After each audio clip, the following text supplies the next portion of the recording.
क्योंकि बेटा अपने बाप को हकीर जानता है और बेटी अपनी माँ के और बहू अपनी सास के खिलाफ होती है और आदमी के दुश्मन उसके घर ही के लोग हैं। खुदावंद के जिंदा और पाक कलाम में से मीका उसका 7वां बाब। मुझ पर अफसोस, मैं ताबिस्तानी मेवा जमा होने और अंगूर तोड़ने के बाद की खोशा चीनी की मानद हूँ। ना खाने को कोई खोशा और ना पहला पक्का दिल पसंद अंजीर है।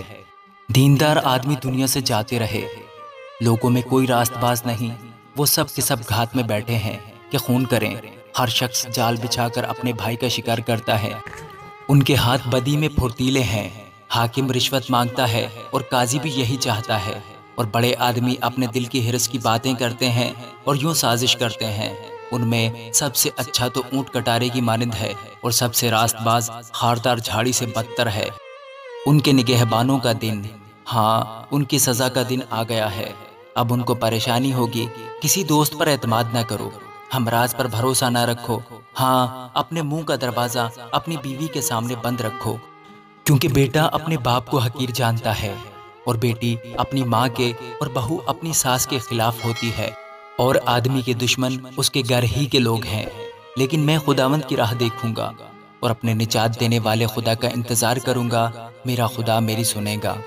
ऐ मेरे दुश्मन, मुझ पर शादमान ना हो, क्योंकि जब मैं गिरूंगा तो उठ खड़ा होऊंगा। जब अंधेरे में बैठूंगा तो खुदावंद मेरा नूर होगा।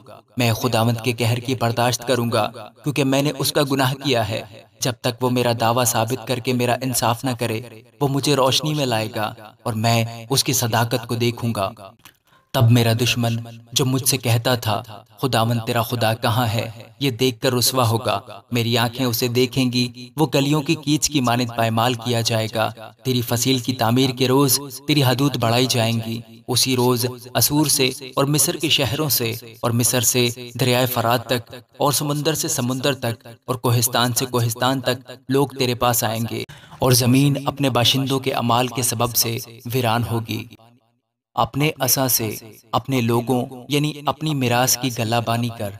जो करमिल के जंगल में तन्हा रहते हैं, उनको बसन और जिलआद में पहले की तरह चरने दे। जैसे तेरे मुल्क के मिस्र से निकलते वक्त, वैसे ही अब मैं उसको अजायब दिखाऊंगा। कौमें देखकर अपनी तमाम तवानाई से शर्मिंदा होंगी। वो मुंह पर हाथ रखेंगी और उनके कान बहरे हो जाएंगे। वो सांप की मानित खाक चाटेंगी और अपनी छुपने की जगहों से जमीन के कीड़ों की मानित थरथराती हुई आएंगी। वो खुदावंद हमारे खुदा के हजूर डरती हुई आएंगी। हाँ, वो तुझसे हिरासा होंगी। तुझसा खुदा कौन है जो बद किरदारी मुआफ करे और अपनी मिरास के बकिया की खताओं से दरगुजरे। वो अपना कहर हमेशा तक नहीं रख छोड़ता, क्योंकि वो शफकत करना पसंद करता है। वो फिर हम पर रहम फरमाएगा। वही हमारी बद किरदारी को पायमाल करेगा और उनके सब गुनाह समंदर की तह में डाल देगा।